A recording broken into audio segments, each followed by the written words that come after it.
लो तुम भी मुख मीठा करो, अयोध्या के नए युवराज आने को हैं। कितना शुभ समाचार है ना। हाँ, ईश्वर करे महारानी और उनकी संतान को सुखी रखे एकदम। बहुत शुभ समाचार हैं, सच में कितनी खुशी की बात है ना ये।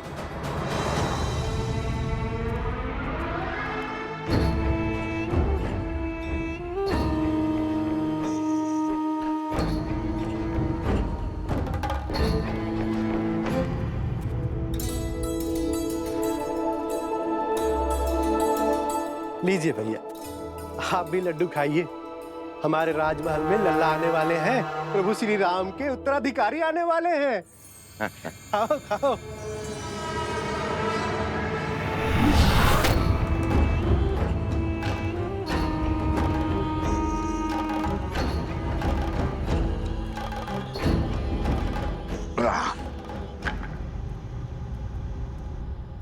भैया, क्या ये सत्य है? श्री राम की संतान होने वाली है? हाँ हाँ, सुना नहीं? सारे अयोध्या में लड्डू बट रहे हैं। चलो अच्छा है। जो 14 वर्ष में नहीं हुआ वो अब हमारे कानों को सुनने को मिल रहा है। क्या क्या कहना चाहते हो? क्षमा करना भैया, वो क्या है ना कि 14 वर्ष से कोई शुभ समाचार मिला नहीं और अचानक से वनवास से लौटते ही ये संतान की खबर। लड्डू खाओ, लड्डू खाओ।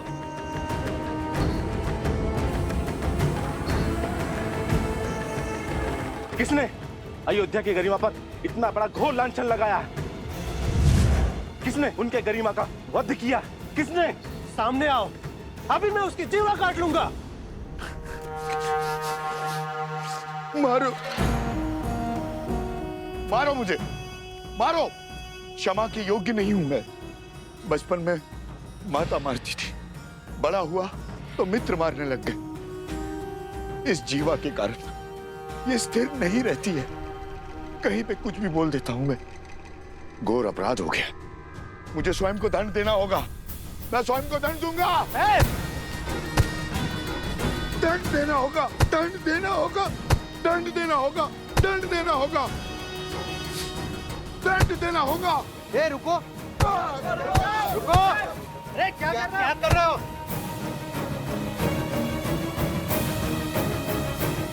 श्री राम और अयोध्या से प्रेम ही इतना है, सुख के समय पे भी तर्क खोजने लग गया। जो बात मेरे दिल को कचोटती है, क्या वो आप सबको व्याकुल नहीं करती?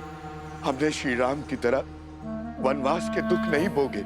हमने तो महारानी सीता की तरह 6 महीने उस दुष्ट रावण की लंका में रहने का दंश नहीं भोगा। सोचिए, विचार कीजिए, क्या क्या हुआ होगा उस 6 मास में। क्या क्या बीती होगी महारानी सीता पर। क्या ये विचार आपको व्याकुल नहीं करता? अपनी व्याकुलता हमें नहीं, श्री राम को बताना, वही निर्णय लेंगे। चलो मित्रों। अरे रुको, रुको, कहां जा रहे हो? मैं स्वयं लज्जित हूं। अब तुम जाकर ये प्रश्न श्री राम से पूछकर उन्हें लज्जित करोगे? वो श्री राम जिन्होंने अयोध्या को मान दिया, सम्मान दिया, उन्हें लज्जित करोगे? क्या उत्तर देंगे? उनका तो स्वयं संबंध है इस घटना से। देवी सीता के लिए रावण का वध किया है श्री राम ने।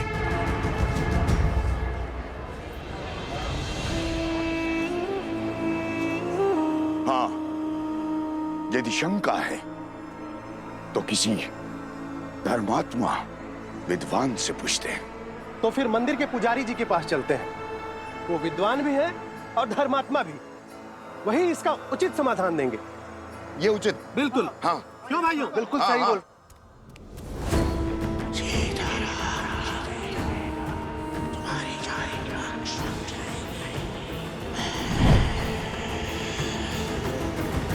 वनवास का वास्तविक अर्थ है अपने नगर से, अपने घर से, अपने सुखों से, गृहस्थ कर्म से पूर्ण संन्यास। यानी ब्रह्मचर्य। श्री राम जैसा पुरुष जिसके मन में धर्म के संस्कार बसते हों, वो वन के वातावरण में संतान को जन्म देके उस संतान को धर्म से वंचित नहीं कर सकता। वो अपना ब्रह्मचर्य नहीं तोड़ सकता। इसीलिए 14 वर्षों में कोई संतान नहीं हुई। उचित कहा पुजारी जी। हमारा संदेह मिटाने के लिए धन्यवाद पुजारी जी। चलो भाइयों। रुको। वाह पुजारी जी वाह, धर्म की बात तो कर ली, अब सत्य पे आइए पुजारी जी। क्या है सत्य का आधार? विश्वास से कल्पना होती है, सत्य को प्रमाण चाहिए। बोलिए, है कोई प्रमाण?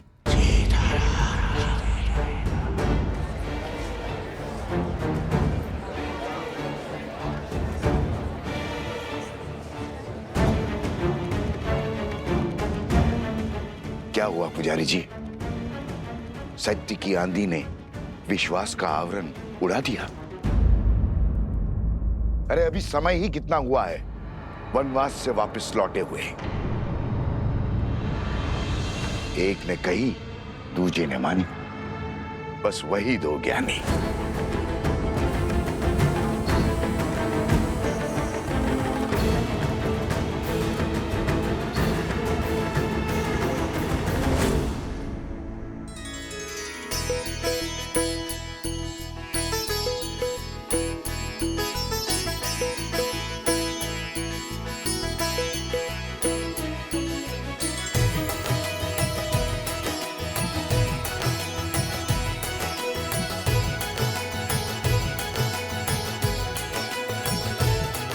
हनुमान,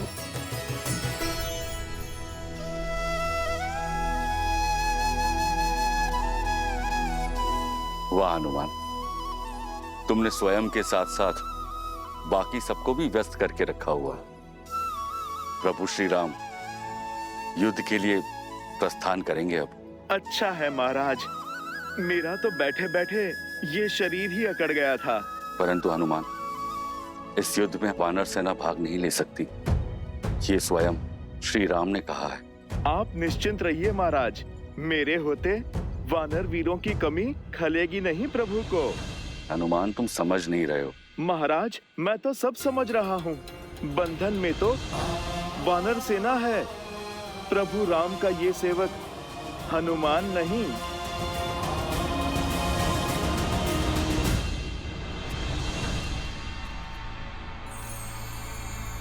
सुना है श्री राम अपनी सेना लेकर पश्चिम की ओर जा रहे हैं, उस दुष्ट भास्करन और उसके बेटे से लड़ने।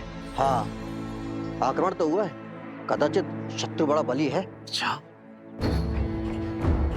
राम भास्करन से युद्ध करने जा रहा है। भास्करन से युद्ध तो भरत और लक्ष्मण भी कर सकते हैं, फिर राम स्वयं क्यों जा रहा है? वो भी ऐसे समय में जब सीता गर्भवती है। राम ऐसी मूर्खता क्यों कर रहा है?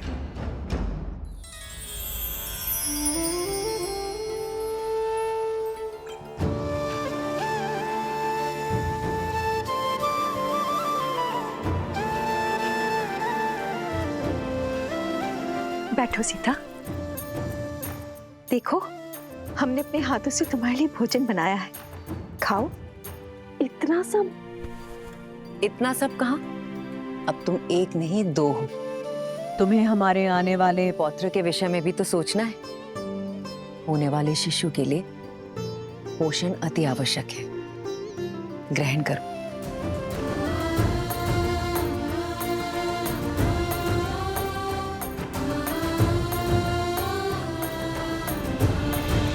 अभी मुझे तुम्हें छोड़कर जाना होगा। रावण के मामा भास्करन ने अयोध्या पर आक्रमण कर दिया है। अपनी प्रजा की रक्षा के लिए मुझे अस्त्र उठाना होगा।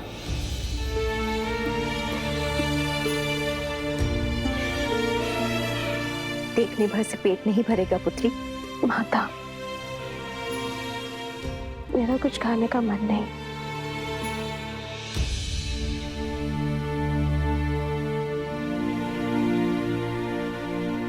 होता है, गर्भावस्था में ऐसा होता है। कभी मन करता है कि खूब सारा भोजन खा लो, और कभी व्यंजन देखते ही मन विरक्त हो उठता है। किंतु पुत्री, भोजन तो खाना ही पड़ेगा। गर्भावस्था में माता को अधिक ऊर्जा की आवश्यकता होती है। खा ले पुत्री। जितना मन भाए उतना खाओ। ये लो। नहीं माँ, मन नहीं है। दीदी, होने वाली संतान तो अभी से राम के गुण दिखा रही है। स्मरण है आपको, जब राम छोटा था तो कितनी हट किया करता था, ये भोजन खाना है, वो व्यंजन नहीं करना। रात्रि में उठ उठकर मुझसे व्यंजन बनवाया करता था, और मैं रात्रि में उठ उठकर उसके लिए राजभोग बनाया करती थी। स्मरण है दीदी? हाँ, याद है।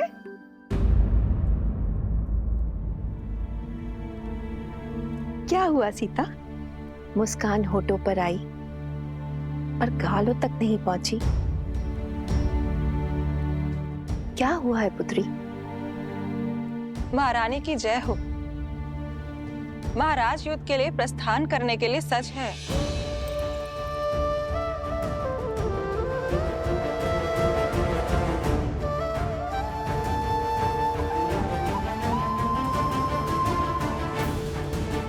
मैं समझी क्यों अनबनी हो तुम। ऐसी दशा में कोई स्त्री नहीं चाहेगी कि उसका पति उससे दूर जाए, पर अभ्यास करना होगा। एक राजा का कर्तव्य है कि संकट में उसकी प्रजा की रक्षा करना, और एक रानी का आभूषण है उसका साहस। अब जाओ, राम को रघुकुल रानी की भांति विदा करो। जाओ।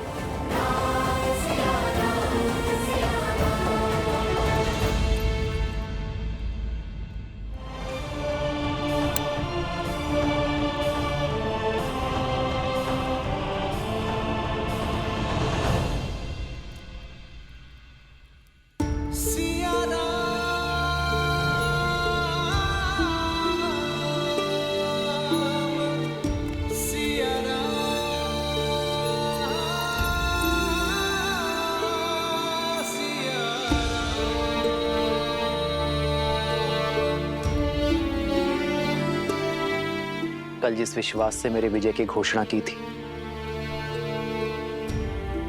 आज उस मुख पर इतनी चिंता क्यों सीते?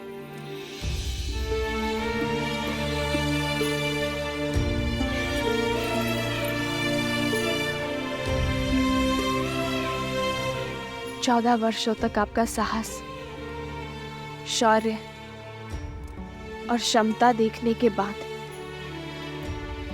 कि सीता कभी चिंतित हो ही नहीं सकती यार। परंतु एक होने वाली माँ का स्वप्न बिगड़ जाने का शोक अवश्य है। इतने वियोग के पश्चात सोचा था कि अब आपसे कभी दूर नहीं रहूंगी, पर कर्तव्य आपको फिर हमसे दूर कर रहा है। कर्तव्य राम और सीता को कभी दूर कर ही नहीं सकता सीते। कर्तव्य तो हमें जोड़ता है। जानती हूँ, पर ये इससे वियोग क्यों आ रहा है? इससे मैं आपको इसके साथ होना चाहिए था।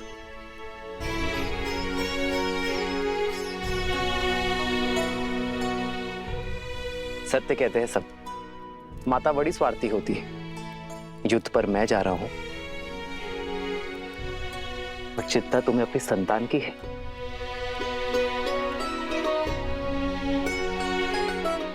वैद्य कहते हैं सीते, इस संतान गर्भ से ही अपने माता पिता के भाव अनुभव करती है। तो ये वियोग हमारी संतान को और प्रबल बनाएगा। कर्तव्य की पुकार का पालन करने की सीख उसे गर्भ से ही मिल जाएगी। और मैं जानता हूं कि मेरी सीता इस वियोग को सुख सहयोग बना ही देगी। हमारे प्रेम और वनवास की कहानियां सुनाने का समय मिलेगा ना तुम्हें? तुम मेरी शक्ति हो सीते, मेरी ढाल हो इस धर्म युद्ध में। मुझे अपनी धर्म पत्नी के साथ की आवश्यकता है।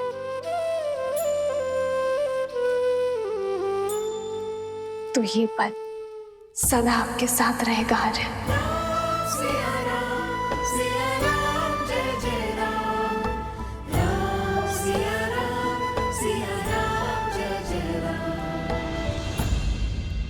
एक बात और, आप इस युद्ध में किसी को भी भेज सकते थे,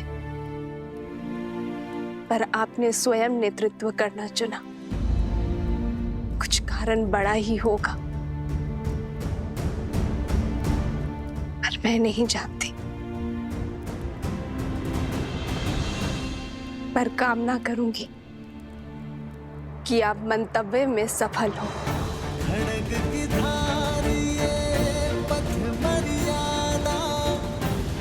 चलते जग हित रघुनंदन। मेरे लिए विजय होकर लौटना आ रहा है।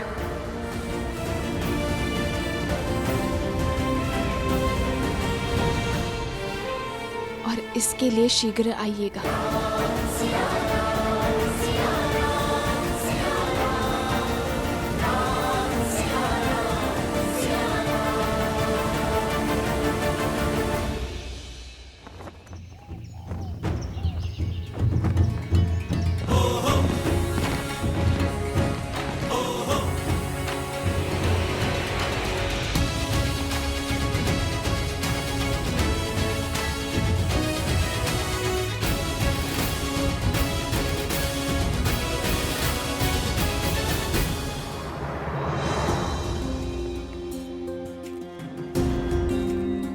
स्वस्ति राम, विजय भव लक्ष्मण।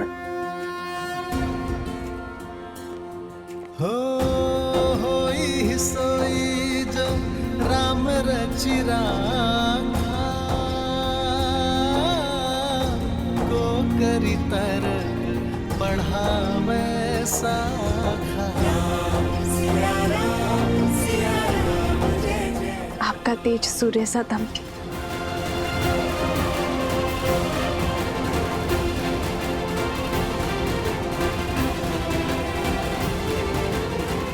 विजयी भव। विजयी भव। राम, तुम्हें शीघ्र ही राजमहल लौटना होगा। सीता के पुनः सावन संस्कार के लिए तुम्हें यहाँ होना अनिवार्य है। अवश्य मां।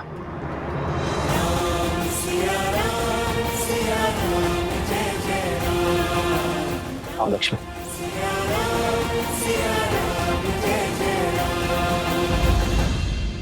सियावर रामचंद्र की, सियावर रामचंद्र की, सियावर रामचंद्र की, सियावर रामचंद्र की, सियावर रामचंद्र की, सियावर रामचंद्र की, सियावर रामचंद्र की, सियावर रामचंद्र की, सियावर रामचंद्र की, सियावर रामचंद्र की।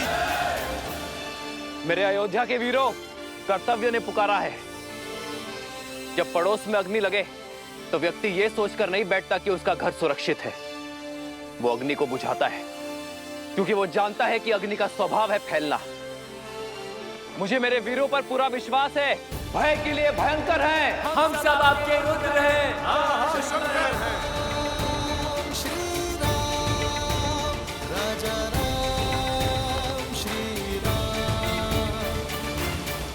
मित्र, ये मुख मोड़कर मत जाइए। वानर सेना ना सही प्रभु, हमें अपने साथ ले चलिए। जो हृदय में बसते हैं उनसे मुख नहीं मोड़ा जाता मित्र। मैं आपको छोड़कर नहीं जा रहा हूं, बल्कि आपके कंधों पर एक बहुत बड़ा उत्तरदायित्व देकर जा रहा हूं। जब मैं वहां युद्ध लड़ूंगा, तब आप यहां अयोध्या का भार संभालेंगे। और जब आपके प्रस्थान करने का समय आ जाएगा, हम युद्ध से लौटकर आ चुके होंगे।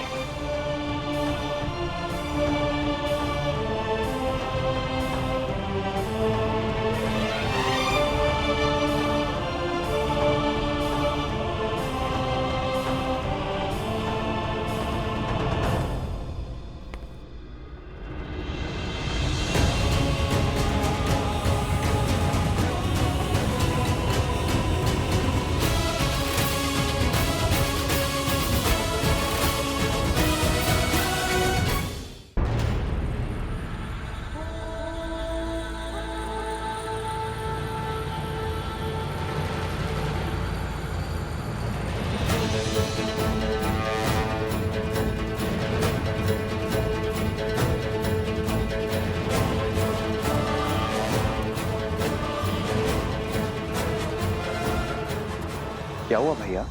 सैनिकों के चुनाव में मुझसे कोई भूल हुई? जिस समाज में बालक के हाथ में शास्त्र के बदले शस्त्र हो, वहां असुरों का वास होता है शत्रुघ्न। जीवन भर राष्ट्र सेवा का भार उठाने वाले वृद्ध समाज सेवा पाने के अधिकारी हैं, और जो युवा अभी अभी विवाह के बंधन में बंधे हैं, वो भी युद्ध में जाने के योग्य नहीं है। प्रभु, ना मैं बालक हूं, ना मैं वृद्ध हूं, और ना विवाहित। फिर मुझसे राष्ट्र सेवा का सुख क्यों छीन रहे हैं आप?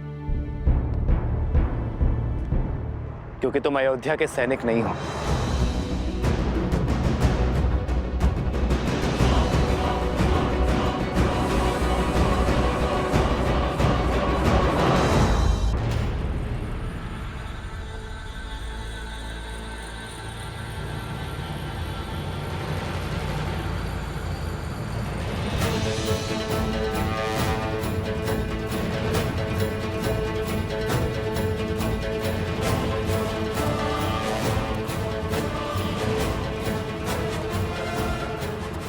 क्या हुआ भैया?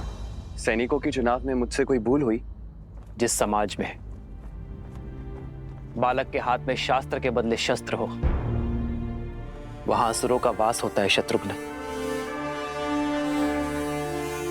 जीवन भर राष्ट्र सेवा का भार उठाने वाले वृद्ध समाज सेवा पाने के अधिकारी हैं, और जो युवा अभी अभी विवाह के बंधन में बंधे हैं, वो भी युद्ध में जाने के योग्य नहीं है। प्रभु, ना मैं बालक हूं, ना मैं वृद्ध हूं, और ना आप विवाहित। फिर मुझसे राष्ट्र सेवा का सुख क्यों छीन रहे हैं आप? क्योंकि तुम अयोध्या के सैनिक नहीं हो।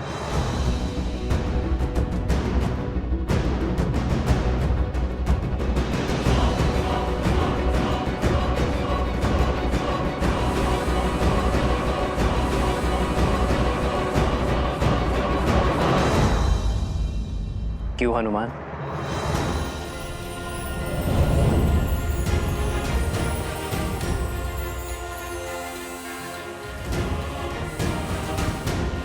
प्रभु, प्रभु, प्रभु, मैं अयोध्या का सैनिक नहीं हूं, इसलिए आप मुझे छोड़ के जा रहे हैं। फिर आपने लक्ष्मण भैया को साथ जाने का अवसर क्यों दिया? क्योंकि लक्ष्मण अयोध्या का राजपुत्र है हनुमान, और राज्य सेवक भी। उसका कर्तव्य उसे इस युद्ध के योग्य बनाता है। मेरे वानर वीर तो यहाँ अतिथि हैं। लक्ष्मण भैया राज सेवक हैं तो जा सकते हैं, और मैं तो स्वयं राजा राम का सेवक हूं प्रभु, उसका क्या?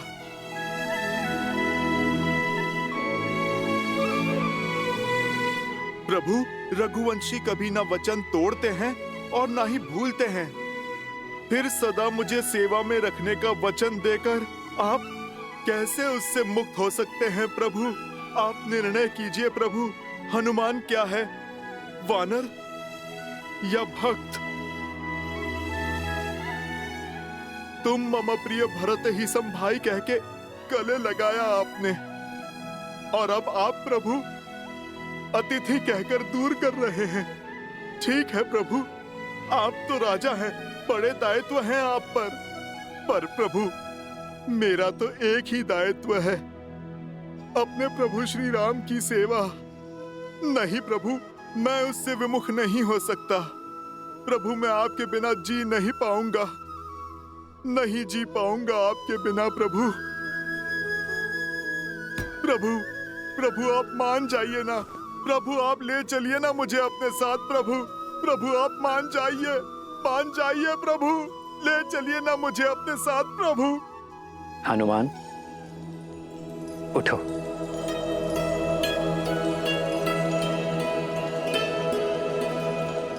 तुम जीत गए हनुमान, मैं हार गया। चलो हमारे साथ, किंतु मेरी एक शर्त है। कैसी शर्त प्रभु? कि तुम शस्त्र नहीं उठाओगे।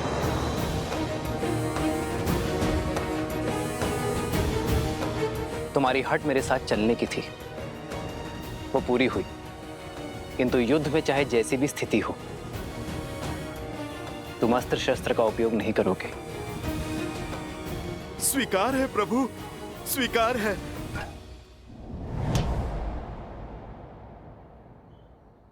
आओ हनुमान।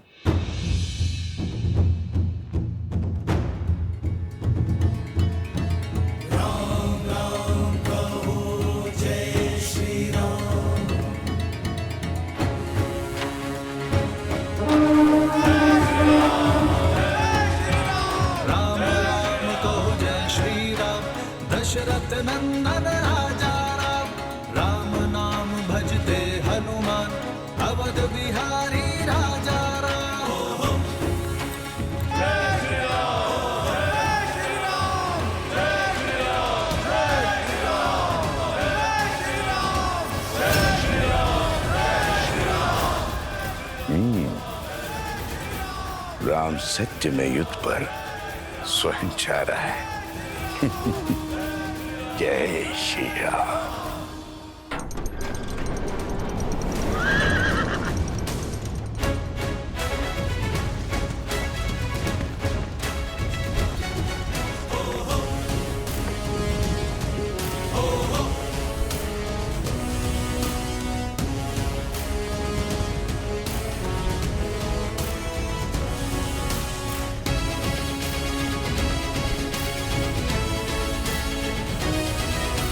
पहली टुकड़ी दाईं ओर से और दूसरी टुकड़ी सीधा प्रहार करेगी।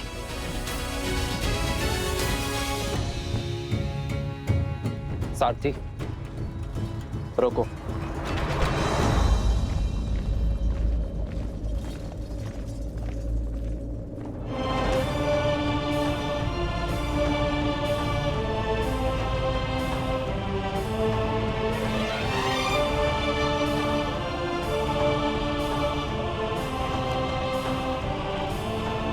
प्रणाम ऋषिवर।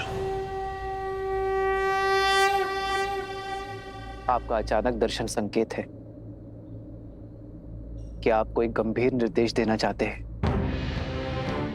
निर्देश देने नहीं, दुविधा का निराकरण लेने आया हूं राम। इस युद्ध का नेतृत्व कोई भी कर सकता था, फिर आप अयोध्या छोड़कर क्यों जा रहे हैं? जब मेरा सबसे बड़ा शत्रु नगर के भीतर है,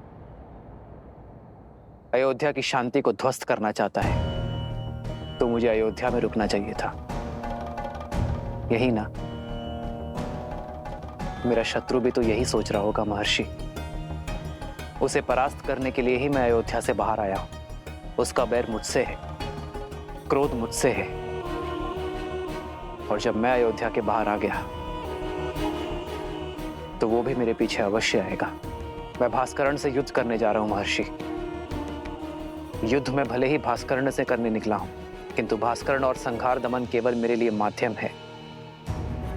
सहस्त्र रावण भास्कर्ण का भाई है महर्षि। भास्कर्ण को कष्ट में देखकर उसे भी कष्ट अवश्य होगा। उसका कष्ट सहस्त्र रावण को अवश्य खींच लाएगा। आपके शौर्य पर संदेह नहीं है श्री राम। भय है आपके वास्तविक शत्रु सहस्त्रमुख रावण का, जो अपने अनंत मुखों से अनंत असत्य बोलता रहता और बार बार असत्य बोलते रहने से असत्य भी सत्य प्रतीत होने लगता है। उसमें आप ही की सेना को आपके विरुद्ध कर देने का सामर्थ्य है।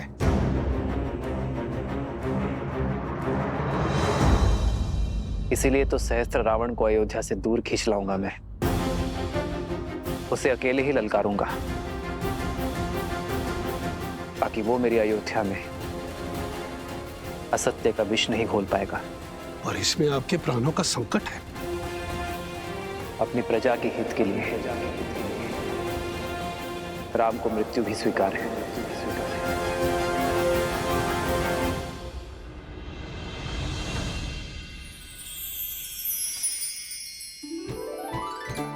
स्मरण है दीदी, माता स्वयं अपने हाथों से तिलकूट बनाया करती थी और हम रसोई घर की ओर देखा करते थे कि कब तिलकुट बनकर तैयार हो जाएगा।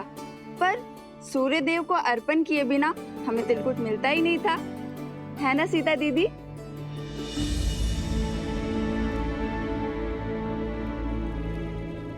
कहाँ खो गई दीदी?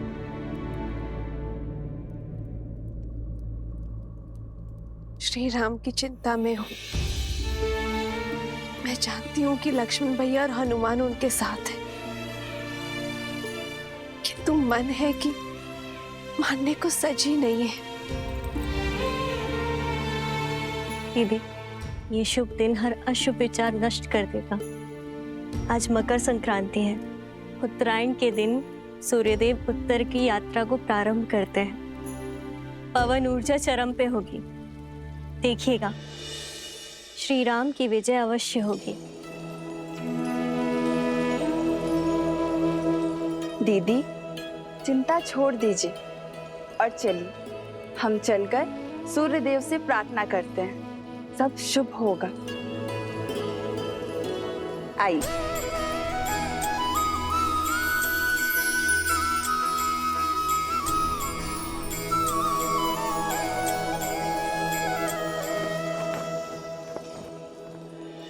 हो माघ मकर गत रवि जब होई, तीरथ पति ही आव सब कोई।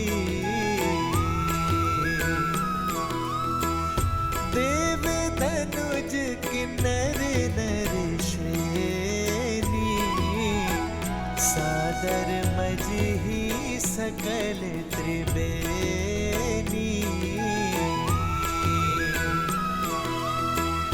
पूजहि माधव पद जल जाता, परसिहि अखय बटु हर्षहि गाता। हे सूर्य देव, मेरे श्री राम को युद्ध में विजय देना। शीघ्र अति शीघ्र लौटकर उन्हें परिवार और राज्य की सेवा करने का अवसर दीजिएगा। सुना नहीं क्या क्या बातें हो रही है नगर में? कैसी बातें? लोग आजकल कानाफूसी कर रहे हैं राजा राम और माता सीता के विषय में। हाँ, मेरे पति ने भी मुझे राजमहल की सेवा छोड़ने के लिए निर्देश दे दिया है। क्यों, ऐसा क्या हुआ? क्या बातें कर रहे हैं आप लोग? बोलो, क्या बोल रही थी तुम? जी, वो मेरे पति दूसरी पत्नी लाना चाहते हैं, और जब मैंने विरोध किया और श्री राम के एक पत्नी व्रत होने पर दुहाई दी, तब उन्होंने क्रोधित होकर कहा कि राजाओं का क्या, वैसे भी श्री राम के प्रेम के आगे उनको कुछ गलत नहीं लगता। वो तो कुछ भी नीति बना सकते हैं। उनको कौन है कहने वाला? सामर्थ्य को दोष और स्वर्ण को दाग नहीं लगता। पर हमें राजाओं की चाल पर नहीं चलना, और कहा कि महल के वातावरण से मेरा मन दूषित हो जाएगा। कैसा दाग और किस पर लगा है? वो तो नहीं बताया। आने दो श्री राम जी को। जब ये प्रश्न राजसभा में सबके सामने पूछा जाएगा, तब हर रहस्य से आवरण हटाना ही पड़ेगा। मानवी, श्रुतकीर्ति,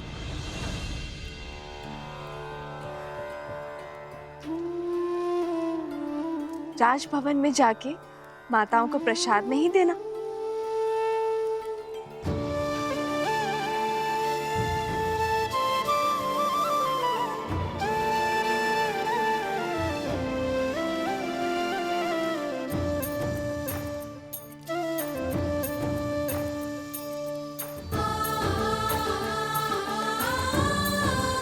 कितनी शुद्ध और सरल है देवी सीता। इनके बारे में कोई इतना ओछा कैसे बोल सकता है? दीदी, किसी दासी का पति राजमहल के वातावरण के बारे में आपत्तिजनक बातें फैला रहा है। राजा और रानी के विषय में शंका पनपना उचित नहीं है। समस्या फैल सकती है दीदी। राम राज्य में अराजकता कभी नहीं आएगी मांडवी। श्री राम आते ही कोई ना कोई हल अवश्य निकाल देंगे।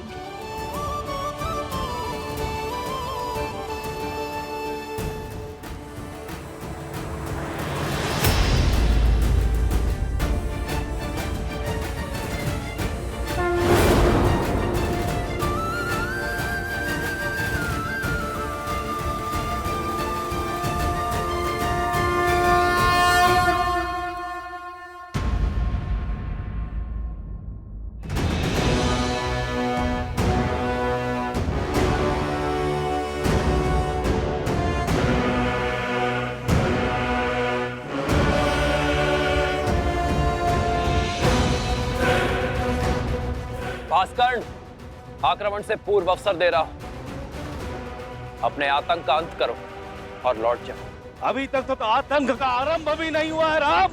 और जहां तक रही अंत की बात, यदि मैं समय रहते लंका पहुंच गया होता तो युद्ध का अंत कुछ और ही होता। वही तुम्हारे रक्त से सागर को रंग देता। जो काम तब न हुआ वो अब होगा। इस रणभूमि में मैं तुम्हारा वध करके रावण के मृत्यु का प्रतिशोध लूंगा और तब होगा न्याय। प्रतिशोध से न्याय नहीं मिलता भास्कर्ण, प्रतिशोध केवल स्वयं को जलाता है। लौट जाओ। स्वयं के बल पर बड़ा अभिमान है ना तुम्हें राम, समाप्त होगा। तुम भी और तुम्हारा अभिमान भी। भास्करण का तेज और संघर दमन का दमन तुम्हें सेना समेत ध्वस्त कर देंगे।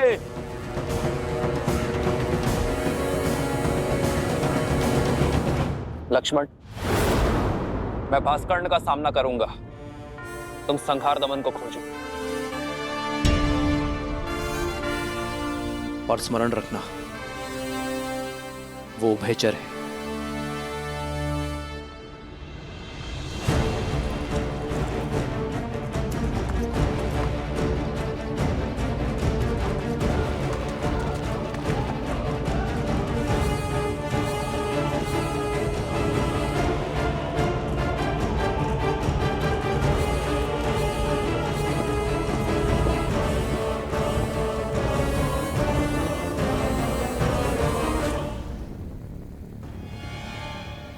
भास्करण का पुत्र संहार दमन, जिसमें सहस्त्रों बैलों का बल है, जिसके सानिध्य में आठों दिशाएं, सागर का बवंडर और चक्रवात है।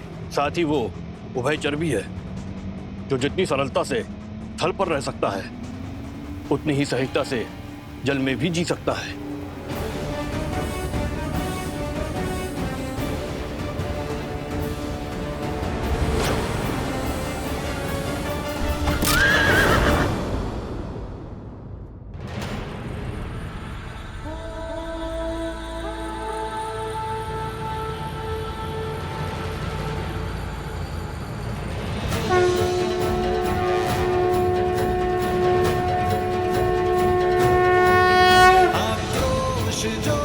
क्रोध का ये क्षण है प्रतिशोध का, ललकार और पुकार अति विरोध का।